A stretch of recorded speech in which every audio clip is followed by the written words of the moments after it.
Good evening, non-believers of all stripes. It's time for the Zachrilege Cast, Episode 4. Before we begin, I'd like to thank Bill and Susie from the Barroom Atheist for being on last week's show. They were great. Actually, they're still great, but it's just a saying. On this week's show, I welcome Wesley Nomad, and that's probably not on his birth certificate, to the show. Wesley is the co-creator of the Atheist Nomads show. He lives in Washington State, and he has met Richard Dawkins in person. I know what you're thinking. I've already told you to listen to 3 Atheist podcasts, and that's a solid demand of your time. Here's why I recommend the Nomads. On their last show, episode 79, they talked with Dr. Steve, the British father who was forced by a judge as part of his divorce settlement to attend Catholic religious services with his kids. This show likes to bounce back between interviews and news items so they can get more in-depth than most. So let's welcome Wes with a hearty hello. Hey, Wes, how you doing? Hello there, and a hearty hello to you too, sir, good sir.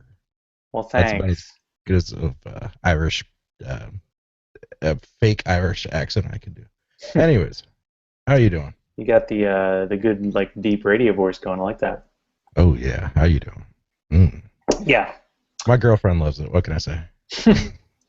And just to let the crowd know, so I just finished a New Holland Sundog Amber Ale. Make sure that can be read. And I've moved my way on to a Highland Oatmeal Porter because we're beer people here. Going to be in North Carolina in a few months, so I got to get their beer, all set up. Anyway, we'll get to beer, but we can't do that without getting a little background first. So, Wes, can you talk about kind of your religious upbringing? Because you got quite a tale to tell. Well, I was born a poor black child down in Alabama, and goodness, I was born in the Bay Area around San Francisco, Walnut Creek, and all that. And parents, we were Southern Baptist. We actually were missionaries, Southern Baptist. We moved up to this lovely land of Bremerton, Washington, and built a church. True missionaries. Yeah, kind of weird. Got up here, and everything got kind of weird. Got a divorce, and well, my parents did, not me, but yeah, they got divorced, and it was kind of crazy. The church basically took his side on everything and said that brother Jim, he's trying to get right with God, so my mom must be a bad person. So me, my mom, and sister all get kicked out of our church, and I was like 6, 7 years old at the time, and it didn't make me question anything really, but it didn't make me question the book for sure, but it made me wonder what's going on with all these people in the church, because I didn't think we were bad people. So yeah. Anyways, took me a while, but I started questioning like what all they believed in, and came back to the Bible again. So around about like, I don't know, age 9 to 13, I was reading the Bible, the Torah, the anything I could get my hands on. The Quran. I had like a Kindle which I could read a little bit, understood. Well, can't really understand it very well, but I tried. And the Karma Sutra, I had that one too, but that one stayed under my mattress. Just saying. But yeah, that one came in handy later. So yeah, I was starting to call myself an atheist by about 13 or so, but definitely closeted to my mother because, well, she was still very religious, I'd say. Didn't really tell her till I was about 16. But yeah, that's my outing story, I suppose. My a little bit of my path. Did your mom find another church in the same kind of Baptist background then?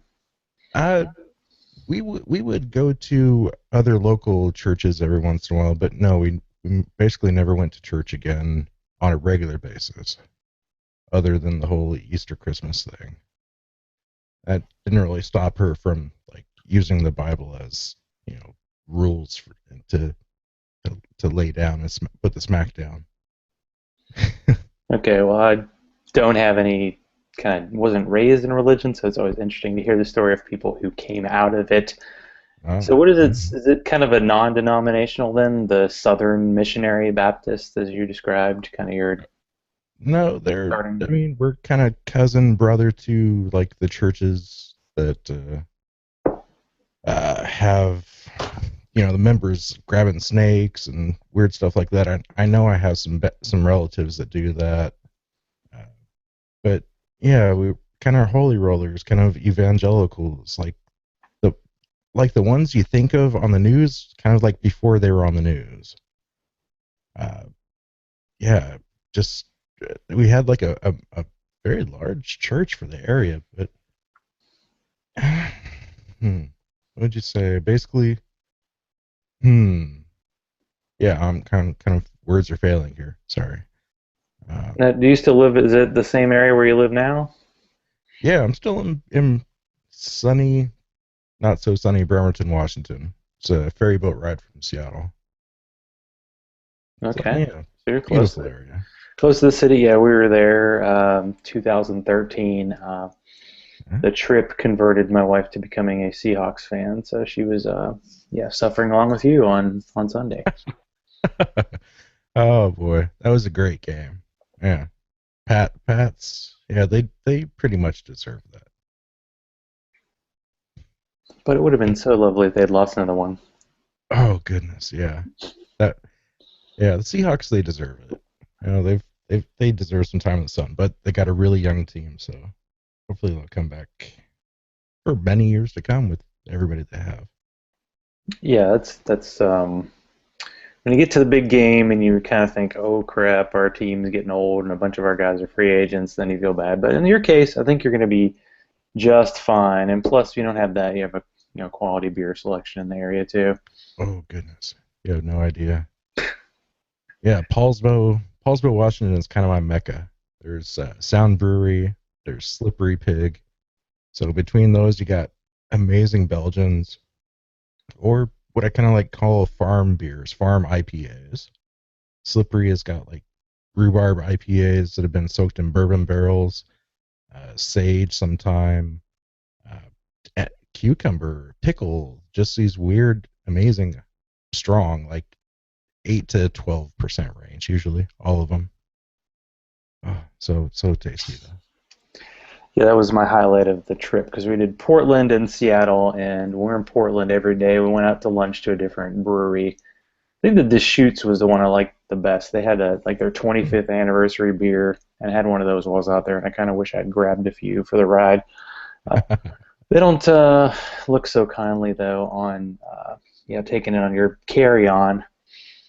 And I'm not Hmm. even sure they've changed the laws because I'm in Georgia. Like it seemed like you couldn't ship anything to this state that had anything to do with booze. So I don't know if Wow. that's changed or not. Well, actually, someone did send me beer once, so I guess it's technically legal.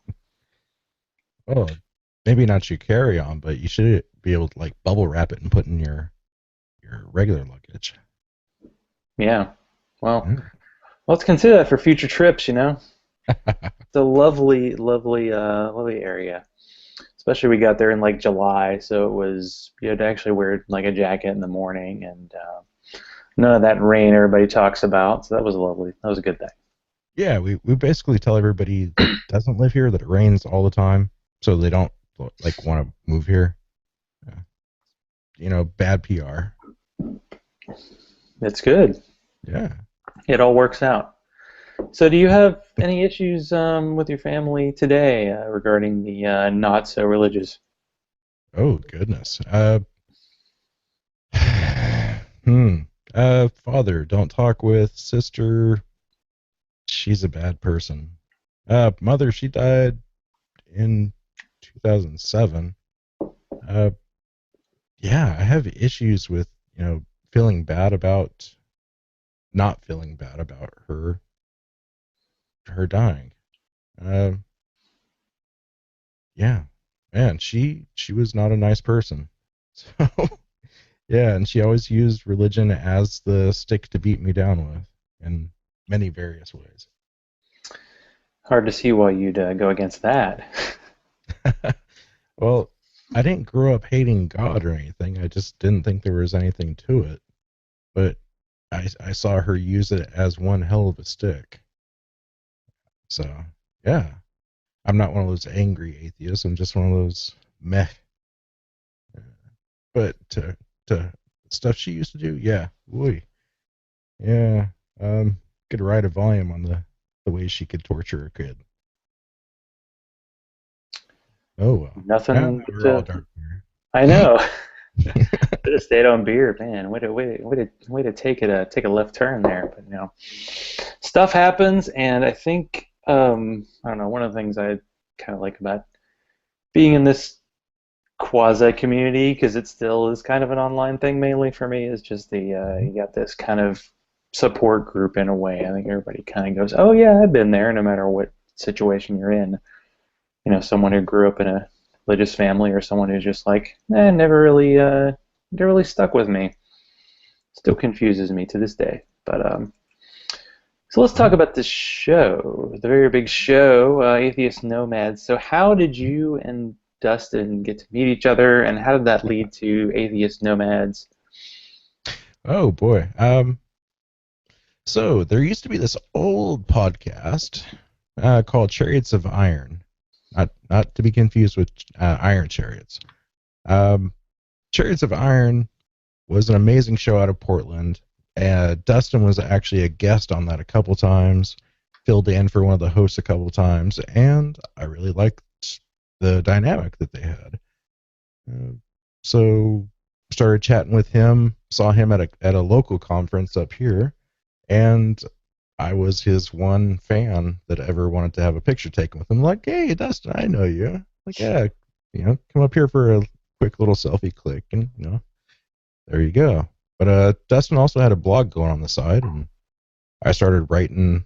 Like, he would write on it a few times a week, and I would send him little ideas to write about. And not much to it. He just got kind of sick of me writing all the stuff and like, hey, here's another thing, check this out. And I gave him a good blurb, and he's like, why don't you just fucking write for the site? I don't YouTube. Okay. So I'll try and not cuss again. You can Um, curse. It's okay. all We right. leave it pretty open on here. So I'm used I've to heard cussing the on this greatest one. way, like on a podcast I listen to, the greatest way to ensure someone curses is to say, "No, you don't curse on here." So Ah. anytime Yeah. someone who normally curses shows up on a show like Dogma Debate, it's a guarantee they're getting bleeped at least once. Oh So yeah. we can roll with. Yeah. Ooh, good. We're All all right. adults here. It's, at least physically. Anyway, Fuck sorry. yeah. Continue. All right. So he got sick of me telling him like, here's another thing to write about, and he was like, why don't you write for the site? I was like, okay, and yeah, hooray, all that for that. Anyways, uh, we wrote on his blog for another year or so, and he was one day we were just talking a bit and thought, why don't we do a podcast? And I was like, why don't we? You should be doing this. I'm like, yes, yes, and so we did, and that's pretty much it. I mean, there wasn't really any spark or anything. It was just like I really want to talk to my heroes, and so that was kind of it. Yeah, no really great story there, but just a couple guys that enjoy each other's company. So when did you get started? Because I see you're like on episode 79, so I didn't know if you're kind of a weekly show or if you've done, a different frequency over the time. Yeah, for most of the time, we were every 2 weeks, and the show would be 2.5 hours each show. Uh, some people complain about that. So we decided around, I don't know, 60-ish to break it into a news one week and interview the next. And so, yeah, we went to a weekly schedule since then. In case you're wondering what the noise is, if you can hear it, this is Chewy here. He likes to appear on shows occasionally and wonders what the big deal is. Both my boys are over to the side here cuddling. Just the way it goes sometime. Let's see. Kitty, kitty, kitty. Kitty, kitty, kitty. Yeah, They're over there whatever. somewhere. Whatever. Just chilling. Exactly. So you mentioned, talking to your heroes. So during the time you've done your show, what have been some of the, I guess, best gets, in terms of interviews and people you've been able to talk to on your show? Oh goodness, how about David Silverman? I mean, that was a hour and a half of talking, almost 2 hours behind the scenes, really. But yeah, that was an amazing show. What else? Um, oh, Jay Novella from The Skeptic's Guide to the Universe. It's a good one. That was an amazing guy. Just fun to chat with. Very knowledgeable about a bunch of topics, but just really sporadic and just kind of here, there, everywhere, and it's just a lot of fun to talk with. Um, or his buddy, actually, Joshi Berger, former Hasidic Jew, uh, didn't even learn to speak English until he was 10 or so. Uh, just an amazing guy. uh, that he's a fucking blast. Oh goodness. So that's an interesting one because usually when it comes to kind of atheist shows, you're talking with Christians, ex-Christians, Muslims. You don't get a lot of the Jewish side of that. We try and spread the love around. Granted, of course, both of us come from ex-Christian-ish backgrounds. Justin being former Seventh-day Adventist, me being Southern Baptist, so Christian-ish. Yeah, goodness. But we've had a couple ex-Muslims on. Always looking for more. Same for Jewish people, a couple Mormons, because I don't really consider them Christian. Depends who you talk to. Depends on who's running for president, I guess. Oh yeah. So true, so true.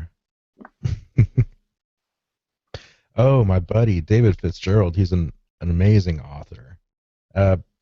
He also has a pen name that he writes basically like skeptically inclined softcore porn under. It's really awesome. Oh my. Yeah. There's so many angles. I know. Was it Greta Christina had a book of kind of erotica as well, along with her kind of skeptical type books too. Oh yeah. Her and David, they go out to events quite often, and they'll do talks together. And sorry, cat. And he decided he wants to get a little bit frisky right now. Nice. Could you just get back to your 23 hours of sleeping a day? Thank you. They'll do like basically a naughty story time, and there'll be like Greta, David, and usually one or two others, and they'll just read out or just do it on their own, just read out or think out erotica and just read it to the audience. It's kind of weird and fun. Well, I think she does a kind of a local thing in San Francisco. And I was at a conference there once, and I had heard it was like on one of the nights, and I was just couldn't get to it, and I was like, oh, I missed out. It would have been interesting to see a different side of it all.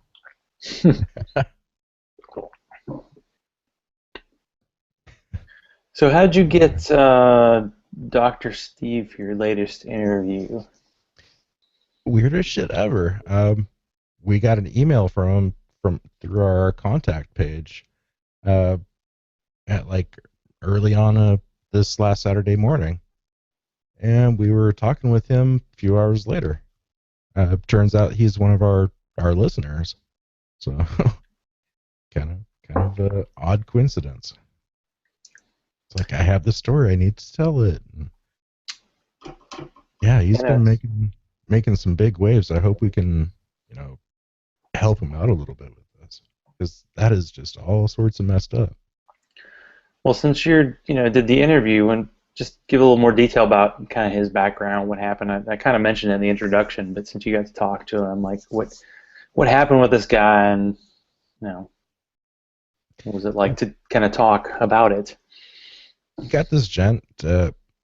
Most of us call him Anon Steve or an Anonymous Steve, since he doesn't want to give out his last name. Yeah, this poor guy. Going through a divorce. Seems fairly amicable. His wife, they were gonna split custody. And the judge, out of nowhere, basically told Steve that he had to take his children to a Roman Catholic church for Mass whenever he had them. And, you know, Steve's not a believer. Turns out his oldest child isn't a believer either. And still, this judge is saying, you know, if you don't take your kids to church, basically you're going to go to jail. And, you know, this judge turns out that he's a Roman Catholic also. And it just seems so wrong to me. I mean, like, if you replace the word atheist of, you know, Steve, you know, he's an atheist. If you tell him, like, hey, Steve, okay, you're a Jew. I want you to go over here to this, you know, this Muslim mosque and go to church. Or, you know, Steve, you're a Muslim. Okay, I want you to go over to this Christian church. You know, everybody would be up in arms about that. But since he's an atheist, like, it doesn't matter. Just do it. You know, it's just a few hours on a Sunday. You know, what's the issue? Like, no, there's so much more to that. You know, boy, it's just kind of upsetting. And also, we're dealing with the UK there, which is also strange because they have the Church of England and then they have a Catholic activist judge. Can we say activist judge? It always comes off as like a negative thing, but in this case, it's kind of the situation. Yeah, I think the judge is definitely overstepping his boundaries. But you know what? I think if America had our own church, like, you know, England has the C of E, I think we would be a lot more secular than we are now. Well, I do have the Hmm. might as well throw out the crazy theory. It's like I wonder with these kind of right wing people getting control of Congress and a lot of state legislatures if U.S. isn't going to have like an official religion like in the next 10 years. And as soon as it happens, it's going to be absolutely not matching up with anybody's actual religion. And then it's going to be like England or a lot of countries in Europe where it's just like, yeah, it exists, and we just kind of don't pay any attention to it anymore. No, no. You don't go with that? I think if we had that from the beginning, we would be like, nah, whatever, it doesn't matter now. But if I don't think that could pass now. You know, even with all these judges, you know, trying to put, you know, Ten Commandments in their chambers or on the lawn or whatever. Even no, even our Supreme Court that we have now, I don't think would allow that.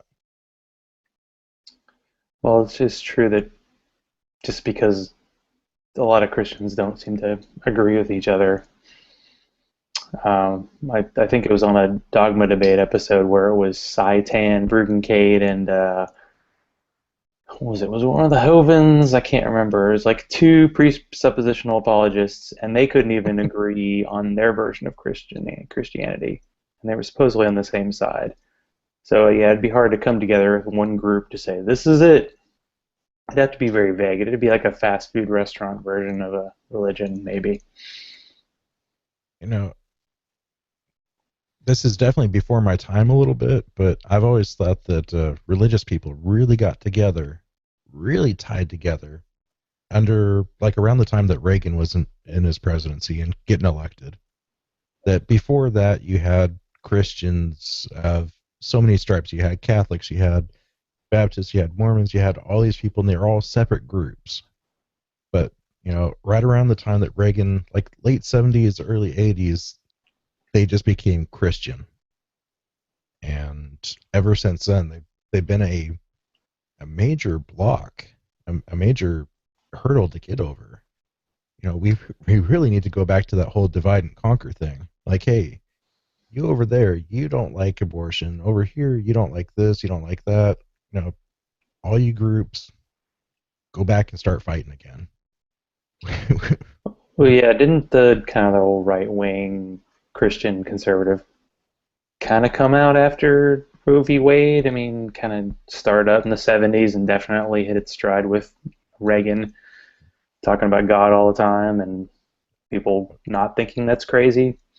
Reagan definitely talked a lot, but Roe v. Wade, I don't think that would have passed if all of the religious sects were joined under the Christian banner. Yeah, I think that was a kind of a catalyst to get that going. And I don't think Christians talked much about abortion until it was legalized in this country. Like, it didn't really matter, and it always seems like it's kind of one interpretation of one line of scripture that's not really clear, and it doesn't always match up with the whole how about taking care of people after they're born. That doesn't seem to matter so much. Yeah, as I recall, I don't think there's actually really uh, any good scripture to say no abortion. I mean, I thought there was actually scripture to say how to do it or when to do it.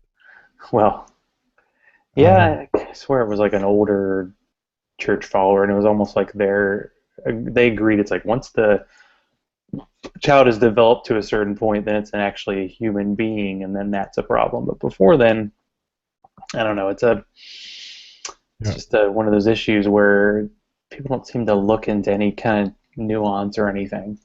So if you yeah. make this illegal, people are still going to do it, and I it's going remember to that be worse. Thomas Aquinas and a couple of the other church fathers were basically uh, quoting the Romans uh, way before his time, saying that before a certain time, before the quickening, before you could like feel the baby kick, it doesn't really have a soul or anything, and you could still abort it. So kind of weird. Well, I think any religion that survives has to have some kind of adjustment. You know, Oh like the yeah, Mormons in 1978 saying, "Well, black people are cool now," and kind of. some of the Christian, well, kind of, I know, Christians I, kind of easing off, like saying no birth control, but actually most of them kind of use it, and some are okay with gay people. So you have to kind of adjust with the times and ignore the actual words. there's David Silverman actually did a David Fitzgerald did an amazing book on the Mormons, which I would love for you to check out sometime. There is so much Yes, stuff he. about the Mormons that isn't in the public view that he got from the Mormon church's records that they didn't even really know was there because, as I recall, fucking he was talking to frogs. I don't know. Yeah, there's a frog involved somewhere. I mean, that's what's something that just blows me away about the Mormon Church. Like, we know that the founder of the church was basically arrested for fraud. And even his wife Necromancy. said, "Oh, God says you need another wife." I don't believe you.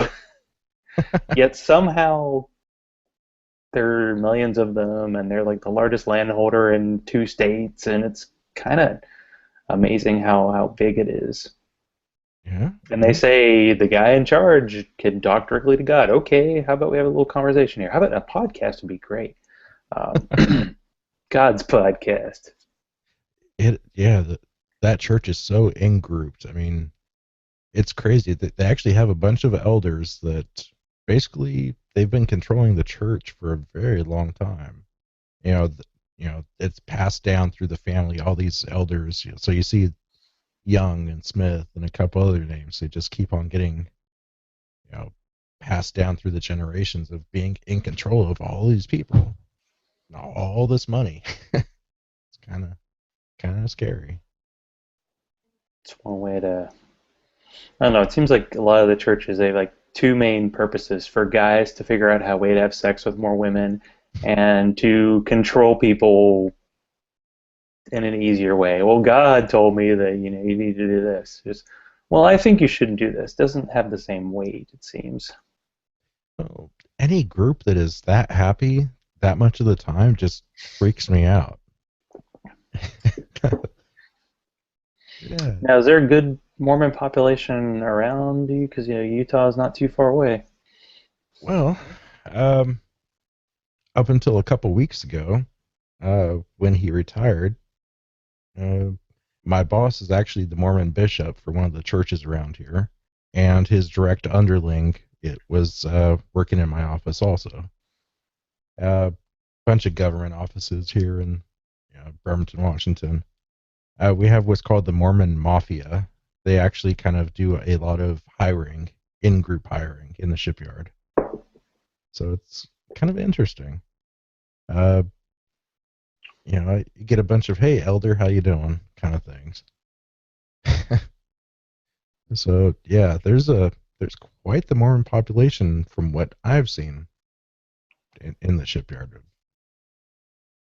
So, anyways, on the other side of that, when I turn directly around from my desk, interesting tidbit, I see this about 18 by about 4 foot long sign that says "He is risen." From the other evangelical that's in my office, in a government office. Government? Oh. Yeah. Good old separation of church and state going strong right there. Seems to be a little fuzzy. They're trying to, there's a law in Georgia that they just brought up, and Georgia just kind of copies from other states. The kind of religious freedom law, which basically means Christians get to do whatever they want, and this law would basically let people kind of get away with crimes as long as it's God told them to do it or something like that. So it's just nice. Yeah, that's the way things are going. Wow. I need to go to Georgia and start a life of crime. Yeah, start a life of crime. Too late. You know what? I'm white. I probably won't get shot. Oh. It's possible. Oh, too soon. There you go. Oh, that's fucked up. So tell me about the Kitsap Atheists. Man, yeah. Kitsap Atheists and Agnostics and the Kitsap County Skeptics. Couple groups I helped form. I'm definitely not the owner, the runner of either of these groups, but a whole bunch of good people. We do trail cleanups. We go camping. I get speakers in there. We just a good old time. Fucking had a Super Bowl party and potlucks and just do some shit and get together, because that whole social thing that we lack from church is kind of an important thing for some people. That's very true. Now, how does the group feel about not just the overt religiosity of one Russell Wilson, but like it seems like 90% of the NFL players? I mean, oh, we had a field day with Tim Tebow, especially now. I mean, I think we all did. God, I mean, he must be begging truckers for nickels to give him blowjobs or something by now, because he's got nothing. He's gone. He Russell was working. He's doing it was like SEC Network, and I think he was like on Good Day, one of those Good Day shows. So. Oh no, that's horrible. He has that blank expression of someone who could probably get away with TV for a while, or just be a mega preacher. I mean, come on. Oh, poor Tim. Why didn't he just Poor Tim. Buy a car dealership while he had the chance, like all the other former washed-up stars? No, Russell Wilson. Yeah, I really felt bad about that whole thing at the end, but I still didn't stop me from sending out a tweet. Where's your God now, Russell Wilson? Oh boy. Yeah. It wasn't. It's not just the God belief, because so many people have that, but it's just the God cares so much about football. Just seems like there's a different God they're talking about. Well, Russell had some odd quote recently saying that God made him throw a couple interceptions just to keep the game interesting. Like, really? Yeah, at first I just thought he gave credit for the comeback, but then he was like, "Yeah, oh, to make it interesting." I'm like, okay. I think that's from the playoffs game. Yeah, with against the Packers. Green Bay. Yeah. Yeah, I mean, really, you would think that God would want you to have like a 10-point spread or something. Just fucking lay it out there and just dominate. But no, apparently God really likes to have close games. I don't get it. But I think Uh, he's well. Did he cover with the Packers? Because it was 6 points in overtime, so they might have still covered. I don't remember. I think Vegas had a 7 point spread for their odds, but oh boy, I don't get it. The way it goes sometimes. So on your show, you do Yeah, kind of podcast. You tend to lean toward more of a scientific skeptical than just atheist. Is that something you kind of do on purpose? yeah, definitely. I mean, me and Dustin are definitely fairly geeky. We like the science bit. We like. I mean, I listen to a lot of skeptics podcasts. Excuse me, I don't actually listen to a lot of atheist podcasts. So yeah, I like what they're doing. So I love that we're incorporating that into our show. Uh, Destin, of course, definitely takes most of that. I stick to pretty much, as little as possible with the this day in history. But yeah, I love learning, so that's always a good opportunity for me to pick up some info too. Sometimes you forget as an adult. You're like, yeah, you're out of school. You still can learn stuff. Still stuff you could do. No, totally. I mean, yeah, the day you stop learning and the day you stop looking, that's pretty much the day you die. So tell me about some of these skeptical podcasts that you like. What are some of your favorites? Oh goodness, Skeptics with a K. Uh, Great one out of the UK, the Merseyside. Mike Hall, uh, Mike Marshall, and Ellis. Oh, Ellis, I forget her name. She's the new one on the show. They're amazing. Just great British wit. Let's see. Of course, uh, Skeptic's Guide to the Universe is just a whole bunch of fun. I listen to Geologic podcast on occasion. Love you, Geo, but sometimes just too much intro. Um, how about yourself? What are you into? I listen to. I think I'm still pretty high on a lot of Also pulling out my atheist phone. podcasts. So a lot of people have already had on this show, like the Barroom Atheist and No Religion Oh, Required, Quranify Me. oh yeah, Paul. What is it? Scathing Atheist, No, it's Cognitive Dissonance, Dogma Debate, Thinking Atheist. I'm probably missing some. Herd Mentality. Going to be on Imaginary Friends coming up this week, so that's kind of cool. nice. Uh, Um, oh, my buddy Sam Mulvey. He runs Ask an Atheist oh yeah, out of that's another one. Yeah, out I of Tacoma. They're just too many. Yeah, he's my buddy. We had Thanksgiving at his house. Uh, yeah, really fun guy. Him and Becky, they do a show out of Tacoma that's actually an actual radio show. Kind of cool. Yeah, aren't they in? They're kind of like in Tacoma, Seattle, but they're also like I think in Michigan somewhere. I think Well, I mean, it's not Michigan. just I one place. think they just started another one deep down south, like Alabama or Mississippi, somewhere down there. Really cheap too.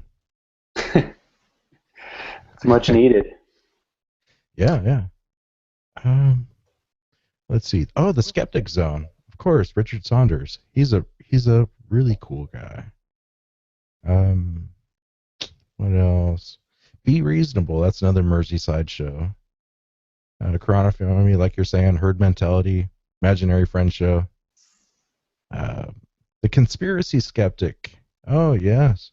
Um, that is Carl Mamer. He's an old school skeptic. He doesn't put out shows as often as he used to, but he'll just like have a one on one with somebody and like, okay, so what's your favorite conspiracy theory? And then the person talks about it for a while and they just banter back and forth. It's a lot of fun.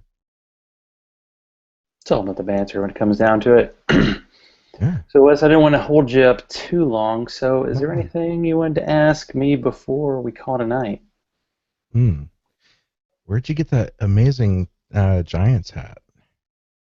Nappy Giants. Yeah.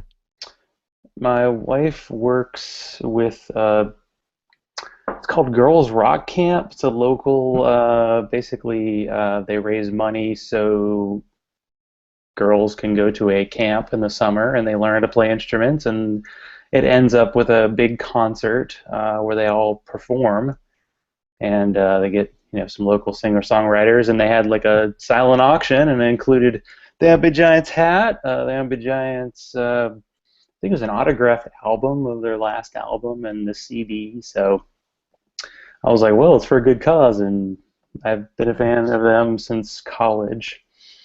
So yeah, that's I figured I'd wear it because I got post-workout hair. So it's all about, and you can't even see it now, but it's all good I got stuff. nothing. Got Don't feel nothing. bad. That's why I keep the camera down. Yeah, well, I like to kind of at the end, turn the tables just a little bit. Can't just be a one-sided thing. So Wesley, give all the links. Where can people find your show, and where can they find you, and harass you? Everybody but Patriots fans, where they can find you. Ha.